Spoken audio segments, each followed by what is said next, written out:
audience and how to deliver the information to the audience. Jadi di sini adalah tips ya dan trik yang bisa kalian berikan ya, yang kalian latih ya. Karena apa? Presentasi itu kalian menyampaikan bahwa ini ide saya, ini penting sekali harus dikerjakan. Ini ide-ide dari saya ini penting sekali harus dikerjakan. Kalau nggak saya kerjakan ini nanti jadi begini-begini. How to sell yourself. Jadi gimana kita bisa menjual ide kita, bagaimana kita bisa menjual project kita begitu. Bagaimana kita bisa menjual riset kita begitu untuk menyelesaikan sebuah permasalahan. Itu penting sekali. Jadi teknik presentasi itu ya nanti harus kalian aplikasikan, pasti kalian aplikasikan pada saat sidang proposal. Nah, sidang proposal itu nggak bisa disepelekan. Teknik presentasi itu luar biasa penting karena itu berkaitan dengan teknik komunikasi. Ya, jadi teknik komunikasi itu bukan sesuatu yang bisa disepelekan karena itu soft skill ya, dan harus dilatih. Nggak bisa textbook ternyata. Nggak bisa hanya sekedar baca, terus oh iya nonton di YouTube, misal, nonton di video, oh kayak gini, oh iya bisa, gue bisa. Pas aplikasinya, aduh gimana ya, gugup banget ini, gitu. Ya gimana ini nggak bisa, ini gugup banget nih, nggak bisa. Saya nggak mungkin bisa menyelesaikan gitu, karena saya mau kabur aja, karena sudah gugup, jadi ngomongnya jadi cepet-cepet, ya kan? Nah, itu perlu dilatih, dan latihan yang kalian lakukan itu adalah di kelas TPI ini, pada saat dosennya sudah menerangkan bab 1, bab 2, bab 3, dan gap analisis, kalian maju satu-satu. Kalau kelasnya offline, maju ke depan, beneran asli maju ke depan, dan dengan menggunakan apa yang sudah kalian siapkan sebagai materi, kalian menyampaikan satu persatu ini, proposal saya kayak gini, gitu. Ya, oke. Saya share resume yang sudah saya buat, nggak terlalu jauh berbeda dengan apa yang Pak Pujo sampaikan. Ini nanti jangan lupa dicek ya, yang Pak Pujo tadi ngasih link YouTube itu dicek nanti ya. Ini saya sampaikan teknik untuk presentasi dari sisi presentasi yang bukan untuk jualan, bukan lomba, bukan untuk jualan, bukan lomba, tapi untuk scientific presentation. Jadi presentasi secara ilmiah, jadi ini presentasi yang sangat formal. Ya, ini presentasi yang sangat formal. Berikut juga style bagaimana kalian harus berdiri di depan. Lecture. Nanti saya juga kasih contohnya, contoh PowerPoint-nya.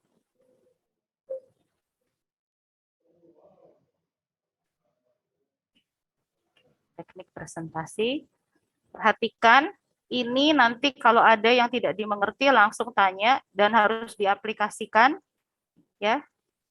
Dan kemudian juga nggak bisa disepelein ya, kalian nggak bisa minta tolong teman ya, bukan grup ini soalnya. Ini individu banget, jadi penilaiannya individu. Ya, jadi nggak bisa minta tolong teman, ini saya titip dong, nggak bisa titip-titipan ini. Kalau udah gugup, udah kabur aja maunya gitu kan, karena aduh gimana ya, saya gugup banget ini, nggak bisa, udah saya give up aja gitu. Nah. Maaf Bu Yani, ya. Apa tidak perlu direkam ini kelasnya? Ya, Bu Ervina, gimana Bu Ervina? Apakah tidak perlu direkam? Boleh direkam. Silakan. Kalau misalnya mau direkamkan, saya record ya. Iya. Nanti saya share ya. Iya. Ya, kalau Bu Ervina mau merekam untuk menjadi spare kali ya, mungkin just in case ya. Monggo. Oh, ternyata di sini ada dosen tamu ternyata. Monggo Bu. Checking. Anak-anaknya ikut semua apa enggak gitu. Nah, tuh dosennya aja ngecek, coba Bu Adek aja ngecek di mana coba. Masa mau kabur? Mau kabur kemana? Oke. Saya nggak bisa ngerekam Bu, karena kan saya bukan hostnya. Saya bikin, no problem. Okay. Ntar Bu, yang penting nih Bu Ervina dulu deh, supaya ada temennya ternyata saya di sini. Sekedap.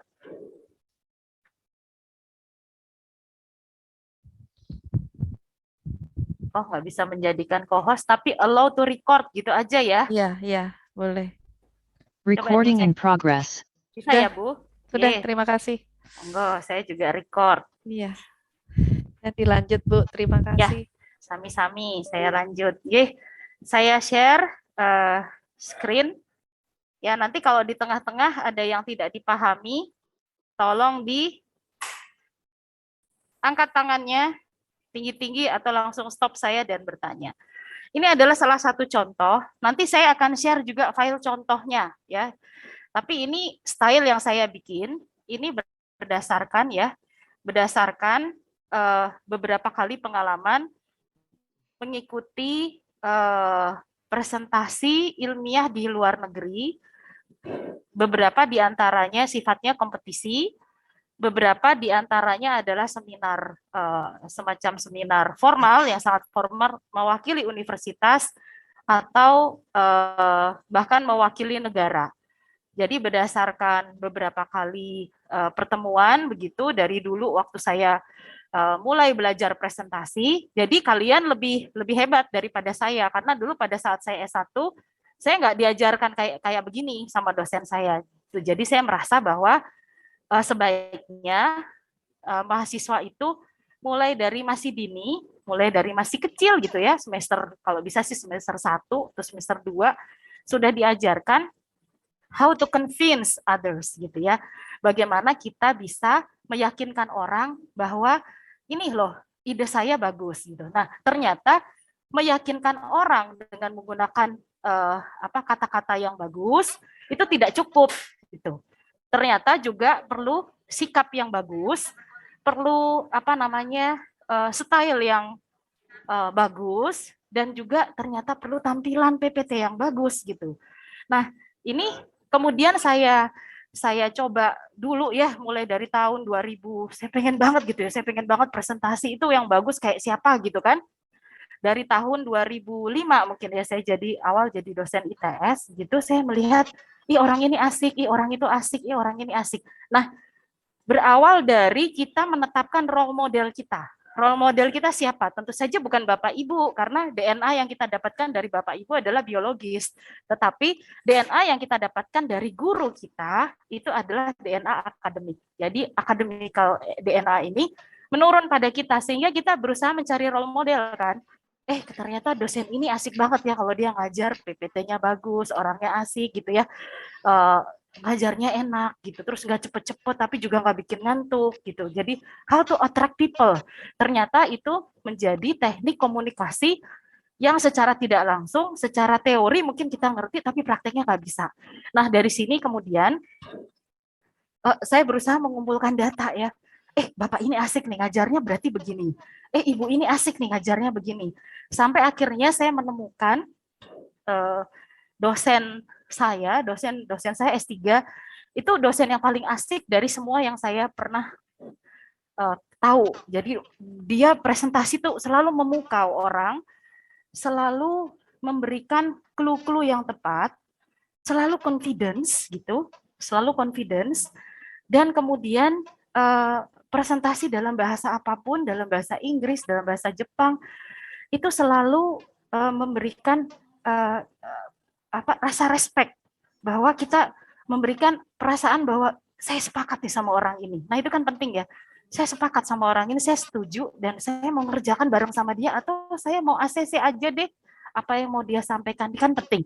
Nah, di sini kemudian saya mencoba untuk merangkum karena pada waktu itu saya merasa bahwa saya dididik dengan sangat keras juga gitu. Jadi begitu presentasi saya jelek, begitu tampilannya jelek, begitu hurufnya nggak cocok, begitu sikap saya nggak pas, itu langsung dikoreksi. Jadi dikoreksi dengan sangat keras oleh senior saya juga. Ini nggak gini ya Nisa, nggak gini ya gini. Nah terus kemudian saya coba tuliskan dalam bentuk PPT sederhana seperti ini. Mudah-mudahan kalian bisa memahami setidaknya 90% apa yang saya sampaikan. Jadi nanti saya nggak akan cepat-cepat. Kalau ada yang mau ditanyakan langsung raise hand ya. Oke, yang pertama adalah presentasi ini bukanlah presentasi yang berkaitan PPT yang saya buat ini, contoh di sini, bukanlah yang berkaitan dengan PPT yang seperti kita bikin video, terus kemudian ada blastingnya begitu ya, menggetarkan jiwa atau romantis begitu, sama sekali enggak. Jadi ini sangat formal, tapi harus tetap bisa gampang untuk menangkapnya gitu. Nah, satu kita lihat bagaimana sebuah warna itu ditampilkan di dalam cover atau di dalam slide-slide yang lain. Bagaimana sebuah warna itu atau huruf itu tidak boleh membosankan.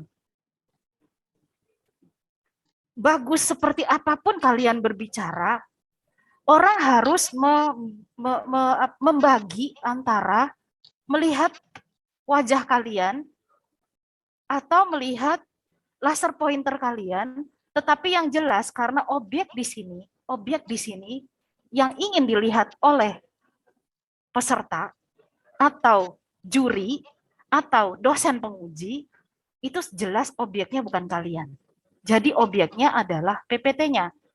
Nah, jadi sebagus apapun tampilan kalian tuh nggak akan jadi objek utama. Objek utama adalah apa yang disorot di depan. Nah, sehingga tampilan warna, huruf, ya, latar belakang itu menjadi sangat penting. Contohnya seperti ini. Warna yang paling bagus, yang paling cocok sebagai latar belakang dalam teknik presentasi dalam PPT kalian itu harus putih. Kenapa putih? Ya, kenapa putih? Ini sebentar, internet tidak stabil, sepertinya saya harus mematikan video. Nggak apa-apa ya, saya matikan dulu videonya. Tuh, nanti saya buka lagi kalau ada yang mau tanya jawab. Oke, saya lanjutkan. Nah, jadi putih itu adalah background yang paling baik, karena di atas kanvas yang putih, ya ini mohon maaf saya menggambarkan dalam bentuk kanvas karena saya pelukis ya. Jadi saya adalah pelukis, salah satu pelukis profesional dulu pada waktu saya masih muda, sekarang I'm too old ya. Jadi dalam sebuah kanvas kalian akan bisa menggoreskan warna apapun ya dengan gambar apapun. Nah, tetapi yang jelas di sini secara tegas, kalau bisa di atas kanvas yang putih itu, di atas latar belakang yang putih, kalian menampilkan warna-warna yang tegas. Jadi hindari warna-warna yang terlalu soft, yang akan menunjukkan bahwa kalian tidak terlalu tegas. Jadi sampaikan dengan convince, dengan sangat baik, dengan ketegasan warna. Jadi kalau mau pakai warna merah, silahkan pakai warna merah. Di sini saya pakai warna ungu sebagai label di atas gitu. Judul dari PPT saya tampilkan. Terus kemudian tidak harus warna hitam karena backgroundnya sudah ungu tua begitu. Terus kemudian nama saya di situ saya tampilkan karena nama di situ wajib. Yang presentasi di sini siapa? Kalau terdiri dari beberapa orang yang mengerjakan itu, maka nama presenternya itu diberi bold yang lebih tegas atau diberi tanda misalnya tanda kutip atau tanda misalnya bintang begitu di atasnya untuk menunjukkan presenternya yang ini. Kemudian posisinya dia apa? Ini hanya sebagai contoh, saya ambil dari salah satu slide saya. Nah, ini sebagai contoh, posisinya misalnya student gitu ya. Jadi di sini student atau mahasiswa S1 apa-apa begitu. Terus ditunjukkan ini berasal dari mana? Departemen Teknik Sipil, bla bla bla bla bla, atau afiliasi ini menunjukkan kalian berasal dari mana. Kemudian afiliasi lain untuk menunjukkan bahwa kalian adalah siapa. Nah, ini ditunjukkan, tapi kalau di dalam teknik presentasi untuk proposal,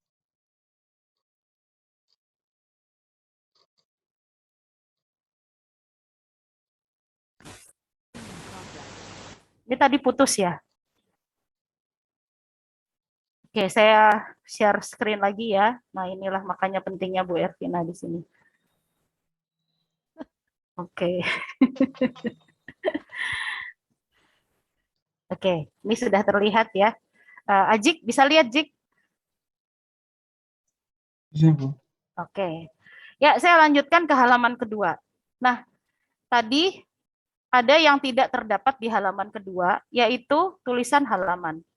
Karena dia halaman cover, ya.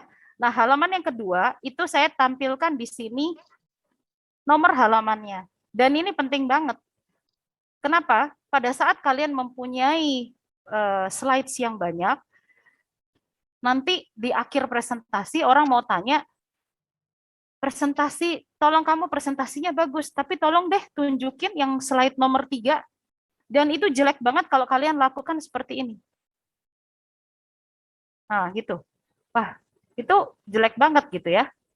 Jadi tidak bisa diterima bahwa kalian melakukan apa namanya perpindahan slide dengan sangat kasar gitu ya.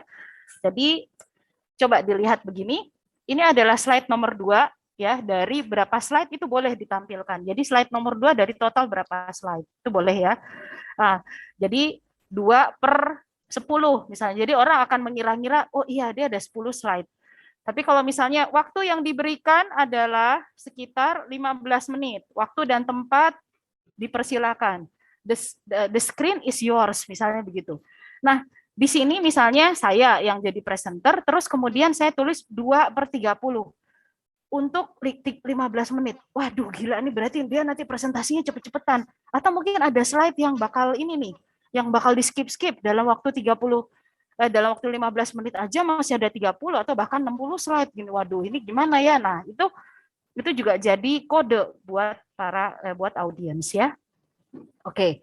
Satu ya, hal-hal yang perlu diperhatikan. Di sini saya juga tampilkan hal-hal yang perlu diperhatikan ini saya tampilkan sebagai judul slide ya. Jadi judul slide-nya saya berikan warna tertentu yang menjadi highlight di situ ya, judul slide.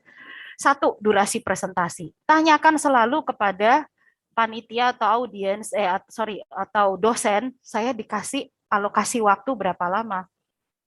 Nah, kenapa? Karena durasi ini akan mengatur atau membantu kalian untuk mengatur waktu dan juga latihan serta berapa banyak slide-nya. Kemudian juga untuk bisa menyampaikan kepada dosen pembimbing atau dosen konsultasi, saya slide-nya sekian, apakah ada yang perlu dikurangi karena saya bingung, ini yang mau saya sampaikan banyak, tetapi Bapak atau Ibu hanya memberikan waktu 15 menit saja. Nah, ini juga durasi presentasi ini satu hal yang paling penting dan pertama kali yang harus kalian perhatikan. Kemudian audiensnya siapa? Apakah audiensnya itu ya dosen aja, apa ada teman-teman yang lain, atau memang audiens itu terdiri dari orang yang lebih umum ya, orang yang lebih umum yang kemungkinan tidak mengetahui secara detail, atau audiensnya itu terdiri dari orang yang mengerti secara detail, sehingga seberapa banyak detailing yang kalian masukkan di dalam PowerPoint itu akan mempengaruhi ya. Jadi kalau terlalu detail sementara audiensnya nggak terlalu ngerti, males banget ini ngapain kok nyeritain kok sampai detail banget kita nggak ngerti, terus akhirnya ngantuk, terus jadi tidak mengatraksi orang. Kemudian tata aturan file presentasi ini nanti akan saya jelaskan secara lebih detail ya. Tata aturan file presentasi ini sambil berjalan nanti saya jelaskan, termasuk halaman ya. Halaman juga harus halaman juga harus disampaikan. Kalau perlu halaman yang saya tulis 2 di sini kurang gede nih. Kalau bisa fontnya ditambahin lagi ukurannya supaya bisa kelihatan nih halaman berapa. Kemudian sikap saat presentasi ada 2, offline apa online. Kalau offline berarti sikap saat presentasi kalian tidak boleh membelakangi audiens. Berarti jangan berdiri di tengah. Ya, karena presentasi yang paling buruk adalah kalian memunggungi audiens. Berarti kalian harus mengambil posisi di pinggir karena bukan kalian sekarang yang menjadi objek yang paling penting, tetapi PowerPoint-nya. Dan kemudian kenapa sikap saat presentasi ini penting? Sebetulnya yang bikin presentasi siapa? Kita yang bikin presentasi. Siapa yang menyusun file-filenya? Kita. Ide-ide itu dari siapa? Kita. Nah, sekarang kalau misalnya yang bikin presentasi itu adalah kita, dan seluruh PPT itu yang buat adalah kita, kenapa kita harus ngadep ke ini terus? Kita harus ngadep ke dinding depan terus? Nah, apa gugup? Apa gimana? Nah, ini ini adalah teknik komunikasi yang penting, di mana sebetulnya kalian harus mengentertain audiens. Jadi nggak boleh ngadep ke PPT terus gitu. Jadi bicaranya ngadep ke dinding terus. Jadi bicara aja sama dinding gitu. Nah, dinding itu kenapa kalian cintai dengan sungguh-sungguh, kalian ngadep ke dia gitu. Setengah mati pokoknya selama 15 menit tuh ngadep terus ke dinding gitu. Padahal itu juga PPT kalian yang bikin gitu. Ya, kalau tidak menunjukkan sebuah rumus atau gambar yang terlalu yang harus dijelaskan alurnya, maka menghadaplah ke depan. Karena kalian harus mengentertain. Kalian adalah aktris dadakan, aktor dadakan yang ya harus mengentertain audiens ya. Jadi harus ngadep gitu, harus menghadap ke depan terus attract mereka untuk melihat PowerPoint-nya supaya merasa diajak gitu, bukan merasa ditinggal. Kalau munggungi terus jadi ngerasa ditinggal. Nah, kemudian kemampuan berbicara. Kemampuan berbicara ini berkaitan dengan experience. Memang, Bu Yani enak aja ngomong gitu kan, Bu Yani kan udah dosen. Ya memang, tapi di sini kemampuan berbicara kenapa jadi poin yang penting? Berarti artinya apa? Harus latihan. Ya jadi kalau besok mau sidang, terus sekarang atau besok mau presentasi, terus sekarang baru nyiapin PPT, itulah salah besar. Jadi biasanya kalau saya ya, biasanya sampai sekarang pun, untuk PowerPoint yang akan saya sampaikan, misalnya saya diminta untuk menyampaikan sesuatu di tanggal 26 Februari, PowerPoint-nya udah selesai minggu lalu. Nah, sekarang saya tinggal tambah-tambahkan apakah simulasi-simulasi yang saya masukkan, apakah ukuran huruf, ataukah warna-warna, ataukah ada tambahan-tambahan slide yang harus saya berikan, itu penting atau tidak. Ataukah saya harus mempelajari lagi informasi-informasi lain yang berkaitan dengan slide saya. Jadi sampai seperti itu. Artinya adalah kita sungguh-sungguh loh, kita sungguh-sungguh untuk menyampaikan itu. Dan jadi latihan. Slide ini kenapa saya taruh di sini? Karena saya mau nyampaikan yang begini. Nah, bila perlu ditulis di bawahnya ada notes kan, di bawah PPT itu kan ada notesnya, ditulis gitu, ditulis ini mau ngomong ini, mau ngomong ini, mau ngomong ini. Karena tidak semua orang mempunyai kemampuan berbicara yang lancar. Dari lahirnya tuh ada orang yang udah ngomong tuh udah pinter banget gitu. Dari kecil emang udah ngomong aja gitu ya, lancar gitu, nggak pakai gugup gitu. Dia gampang kontrol adrenalinnya gitu ya. Nah, tapi ada juga yang tidak dilahirkan seperti itu. Jadi aduh gimana ya nanti kalau nggak bisa gimana. Nah, itu diatasi dengan latihan berkali-kali. Kemudian selanjutnya, kemampuan menjawab pertanyaan. Pertanyaan itu ada yang bikin gugup, ada pertanyaan yang nggak bikin gugup, ada pertanyaan yang udah di luar dari batasan masalah kita, ada pertanyaan yang, ya ampun, ini pertanyaan atau apaan ya? Nah, tapi semua pertanyaan tuh harus dihargai. Jadi, sampaikan apresiasi kita atas semua pertanyaan yang disampaikan. Jadi, ucapkan terima kasih, terus kemudian ini pertanyaannya penting sekali, terus kemudian pertanyaan ini mungkin saja merupakan apa namanya tambahan bagi saya karena saya juga baru belajar dan sebagainya. Jadi ucapkan apresiasi di awal dan kemudian juga di akhir setelah kalian menjawab pertanyaan itu sampaikan juga apresiasi. Nah, kemampuan menjawab pertanyaan ini juga termasuk nanti ada detail saya sampaikan di slide berikutnya ya. Kemampuan menjawab pertanyaan ini juga akan menunjukkan seberapa dalam kalian menyiapkan PowerPoint itu. Itu penting. Nah, kemudian yang terakhir adalah penampilan. Nah, penampilan ini kalau secara apa namanya? Kalau secara online sih kalau sikap presentasi ya udah ngadep ke layar ya, ngadep ke layar dan kita nggak akan pernah memunggungi dosen kan ya. Nah, tetapi di sini untuk penampilan apabila offline ya, itu sebaiknya kalau formal itu sebaiknya pakai kemeja putih ya, kemeja putih, celana hitam atau rok hitam yang perempuan. Karena apa? Hitam dan putih itu adalah formal dan ini adalah persyaratan secara internasional.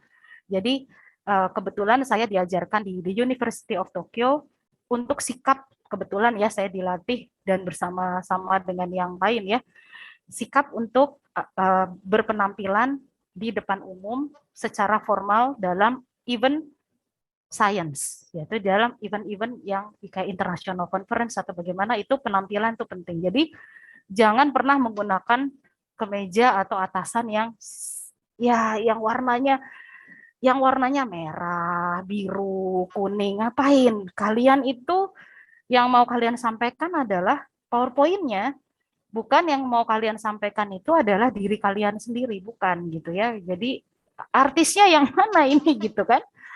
Ini yang mau dilihat itu objeknya itu adalah PowerPoint-nya apa si presenter gitu. Jadi misalnya kalau dari India suka tampil dengan baju nasionalnya, dia presentasi pakai baju sari yang kemerlip-kemerlip gitu. Nah, itu tuh juga uh, dirasa kurang pas. Jadi biasanya sih pakai jas, dasi warna terserah, tapi jasnya itu kalau bisa hitam gelap gitu, terus kemudian pakai kemeja warna putih ya, karena warna putih itu menunjukkan formal.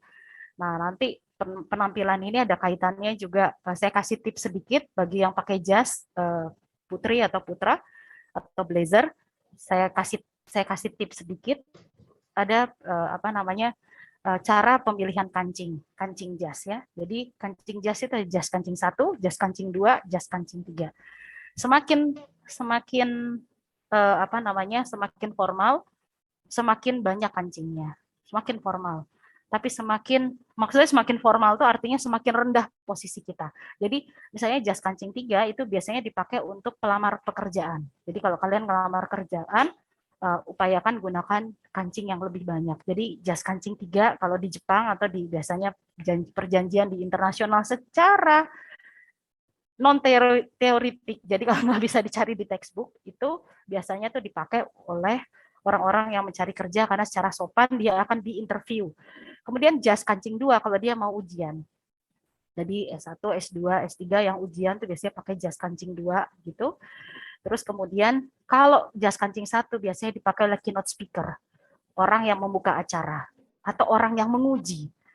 Ya, jadi dosen-dosen yang nguji gitu biasanya pakai kancing 1 ya, karena dia sibuk dan dia harus wirawiri naik ke atas mimbar dan sebagainya ya, tapi style kancing 1 itu menunjukkan dia semakin apa namanya, posisinya semakin di acara itu dia posisinya semakin tinggi ya. Oke, saya lanjutkan berkaitan dengan durasi. Nah, durasi untuk satu slide itu tuh harus diatur karena ada apa ya, saya bisa bilang natural speed pada saat kita berbicara.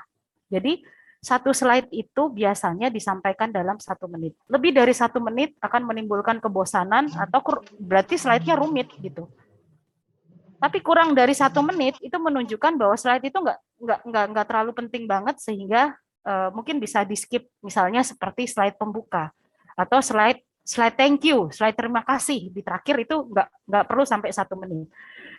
Nah, tetapi kalau satu slide yang penting dan berisi tentang data atau background atau method, nah itu biasanya disampaikan selama 1 menit, kurang lebih selama 1 menit.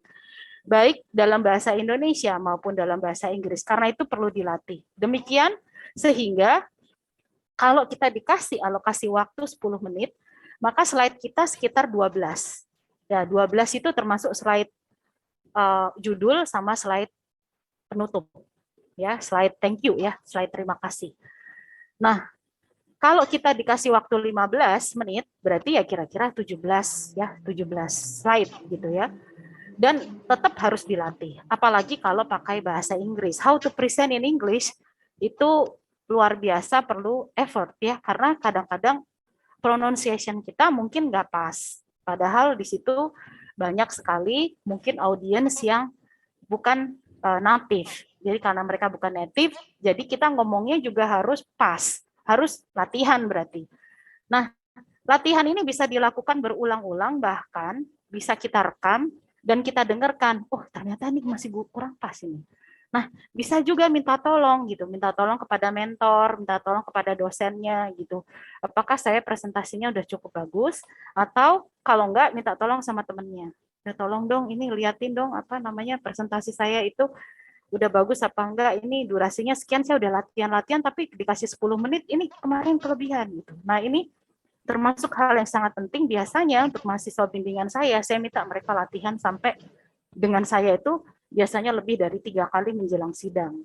Jadi sampai bagus gitu ya, presentasinya sampai bagus betul, dan mereka merasa bangga dengan apa yang mereka kerjakan. At least mereka sudah, apa bahasa Jepangnya, yoku gambata, sudah sangat-sangat berusaha keras ya, sudah berusaha dengan sangat keras. Nah, itu berapa lama waktu tanya jawab yang akan diberikan? Kita harus tanya ya, 15 menit itu apakah sudah termasuk pertanyaan dan jawaban Bapak gitu. Oh, belum, itu cuma presentasi kamu aja. Oh iya, oke, berarti. Atau 20 menit itu apakah sudah termasuk tanya jawab Bapak Ibu gitu. Oh, belum. Itu ya kamu PPT-mu aja. Oh, atau oh iya itu sudah, berarti tanya jawabnya sekitar ya paling sekitar 10 menit. Oh, berarti kita presentasinya 10 menit aja gitu. Berarti ya kira-kira cuma 12 slide. Ini benar-benar harus ditanyakan dengan detail ya kepada dosen konsultasi atau dosen pembimbingnya. Nah, jadi ini penting sekali, maka dari itu saya taruh di depan ya, durasi presentasi itu penting karena harus dilatih. Nah, tahu-tahu ada yang udah dibilang 15 ya, 15 menit. Tapi pada waktu pas sidang gitu dibilang, oh kamu nggak 15 deh 10. Nah, itu bisa protes gitu. Karena kan slide-nya juga sudah disiapkan ya. Jadi harus betul-betul dijanjikan dan dipastikan berapa lama durasi yang diberikan. Sekarang nih audiensnya ini tentu saja kalau kalian nanti sidang, audiensnya mungkin terdiri dari dosen, ya, terdiri dari dosen penguji yang dipandang memang mengerti dengan materi yang akan diujikan.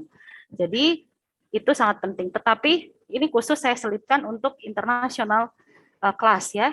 Jadi apakah pada saat kalian nanti presentasi, apakah semua pengujinya itu orang ya jelas semua pengujinya bisa atau lancar atau tidak begitu, yang jelas kalian harus presentasi bahasa Inggris. Karena itu audiensnya ini perlu juga kalian lihat. Kadang-kadang misalnya saya bimbing sama dosen luar gitu, jadi ada beberapa mahasiswa S1 saya yang dibimbing bareng sama dosen atau teman saya dari luar itu, mereka mempunyai kemampuan untuk mencerna bahasa Inggris dengan pronunciation tertentu sampai tahap tertentu. Artinya apa? Ini mahasiswanya ini juga harus dilatih gitu, kamu ngomongnya terlalu banyak medok sih, gimana sih ngomongnya kok I want to express my gratitude. Nggak usah kayak gitu ngomongnya, biasa aja, latihan deh yang bener. Ini orang Jepang nggak ngerti kamu ngomong apa. Nah, ini juga penting ya. Jadi, apakah di antara audiens itu ada native speaker atau justru bukan native speaker yang berbahasa Inggris, misalnya orang Vietnam atau orang Cina atau siapa yang jadi penguji kalian. Nah, itu perlu dilatih dengan listening dan berulang-ulang pronunciation-nya supaya bisa dipahami oleh audiens. Sekarang tata aturan presentasi ini penting ya. Nanti saya kasih clue-nya. 1, karena biasanya kita dikasih alokasi waktu yang yang tertentu, 10 menit, 15 menit, 20 menit gitu. Nah, berarti slide-slide ini sudah pakem ya. Slide-slide mulai dari slide 1 sampai slide terakhir ini sudah pasti pakem lah, kalian udah siapin dan kalian udah latih. Sehingga jika perlu itu dihafalkan. Saya tuh pas nulis di metodologi gitu ya, itu kira-kira tuh sekitar di halaman 5 sampai halaman 7. Nah, metodologi yang halaman 5 itu adalah alur, yang di halaman 6 itu adalah setting gitu, dan terakhir yang di halaman 7 itu adalah validasi. Nah, misalnya seperti itu. Itu kira-kira harus dihafalkan tuh slide-slide-nya itu. Biasanya kalau tips saya, itu saya print. Jadi PPT-nya saya print, termasuk hewes-hewesnya, ya saya tulis di situ, file hewes-hewes penting Yani, gitu kan ya. Nah, jadi PPT-nya itu saya print, terus kemudian ada hewes-hewesannya, saya harus ngomong apa, di slide ini harus ngomong apa, di slide ini harus ngomong apa, begitu ya. Just in case saya ngomongnya kepanjangan gitu, atau just in case saya gugup gitu, ini kan saya nggak terlalu tahu ini materinya, saya gugup terus saya nggak tahu mau ngomong apa lagi pada saat saya gugup, itu penting banget ya. Jadi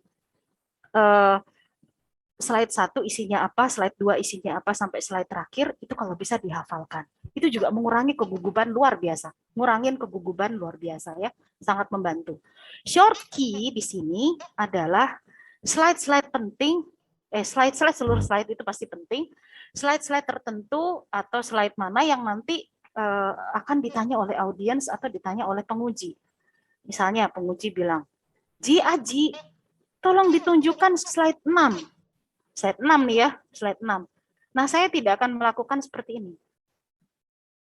Nah, gini, enggak, saya enggak kayak gini. Ini kita sekarang ada di slide 5, yang diminta adalah slide 6, maka kita klik ya di keyboard kita klik 6, angka 6, terus enter.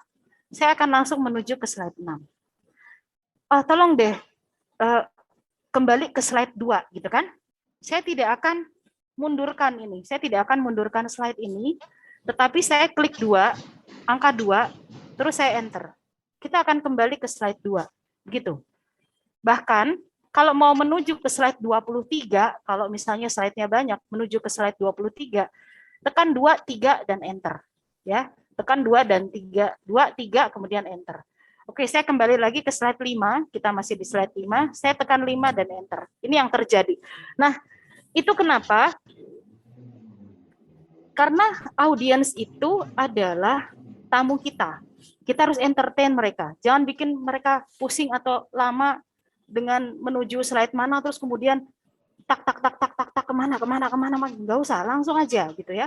Nah, oke, yang kemudian yang kedua, tidak perlu pakai animasi atau hamburan-hamburan gerakan-gerakan huruf yang nggak penting. Karena apa? Kita tidak berusaha untuk hiding something, kita menyembunyikan fakta atau kita menyembunyikan informasi, tidak. Kita sampaikan saja tanpa menggunakan animasi yang tidak penting. Ya, jadi animasi perlu dimasukkan, perlu dilakukan, diberikan apabila dia penting. Atau kita bisa saja menyampaikan informasi di dalam slide kita, nggak langsung semuanya, kita tampilkan sedikit-sedikit, tetapi tidak perlu kita puter-puter atau kita spin begitu, nggak perlu. Itu nggak penting, tidak akan menyebabkan file kalian menjadi atraktif, tidak ya, karena itu menjadi tidak formal. Jadi lakukan seformal mungkin, sebaik mungkin, dan tampilkan apa adanya seperti itu, ya. Kemudian ukuran huruf nih penting ya. Ukuran huruf itu minimal adalah 14 poin. Seringkali yang kalian lakukan, ya, mahasiswa tuh sering copy paste dari Word-nya. Jadi proposalnya udah beres kan, Word-nya. Terus kemudian mau ujian nih, mau sidang ya, mau presentasi, mau menyampaikan proposalnya dalam bentuk PPT. Nah, karena dilakukan copy paste, kadang-kadang tulisannya itu hanya kalian, Tuhan, dan bakteri yang bisa baca, saking kecilnya. Jadi kita nggak bisa lihat gitu. Aduh, nih apa ini kok kecil banget, ini hurufnya kecil, gambarnya tuh huruf-huruf yang ada di gambar juga kecil banget gitu ya. Nah, nggak bisa dilihat sehingga itu menyulitkan dan tidak mengentertain lagi-lagi. Nah, biasanya suka ngamuk-ngamuk tuh dosen kan, aduh gimana saya tuh udah tua, kamu tuh ini lagi tulisannya kecil-kecil nih, gimana saya nggak bisa baca gitu. Kayak misalnya saya pakai kacamata minus, saya pakai kacamata plus, saya juga ada silinder. Nah, begitu ada yang kecil-kecil banget tuh saya sampai, aduh ini bikin emosi jiwa ngelihatnya. Nah, seperti itu ya.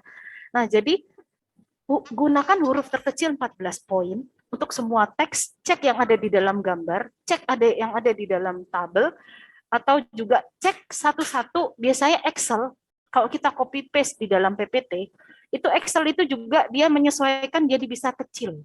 Nah, itu dicek juga apakah itu sudah 14 poin di dalam PPT kita. Nah, ini nanti saya jelaskan berikutnya, itu setiap slide ada judul, isi, dan kesimpulan. Tapi secara garis besar nanti saya kasih contoh, PPT saya kasih contoh nanti. Setiap slide ada judul, isi, dan kesimpulan. Jadi judulnya itu, apa? Kayak gini contohnya ya, kayak gini contohnya kan judulnya tata, aturan, presentasi, itu jadi judul slide. Nah, nanti di bawah itu ada kesimpulan. Ada kesimpulan itu, di tengah-tengah adalah isinya apa? Isinya apa? Nanti di bawah ada kesimpulan, misalnya kesimpulannya itu tengah-tengahnya data gitu, terus kesimpulannya itu poin terpenting tentang slide tersebut yang ingin kita sampaikan. Kesimpulan itu penting juga karena biasanya untuk audiens, dia akan melihat bahwa kita mengambil intisari yang penting dari selama 1 menit kita menyampaikan itu, intisari yang penting itu adalah sekitar 1 atau 2 baris yang ada di bawah. Itu penting sekali. Jadi kayak emphasizing, untuk menekankan intisari dari slide itu apa. Itu untuk audiens. Untuk kita sendiri, itu akan menyebabkan kita less nervous.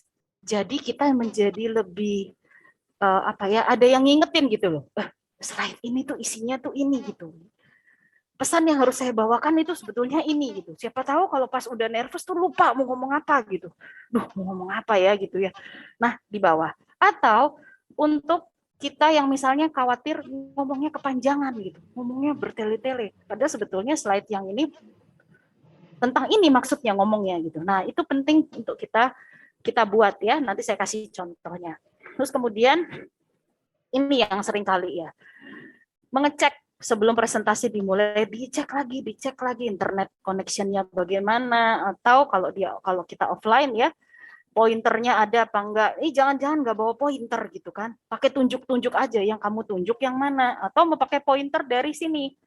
Pakai pointer dari ini ya. Nah, kalau pakai pointer dari seperti yang saya berikan ini, mungkin juga pakai pen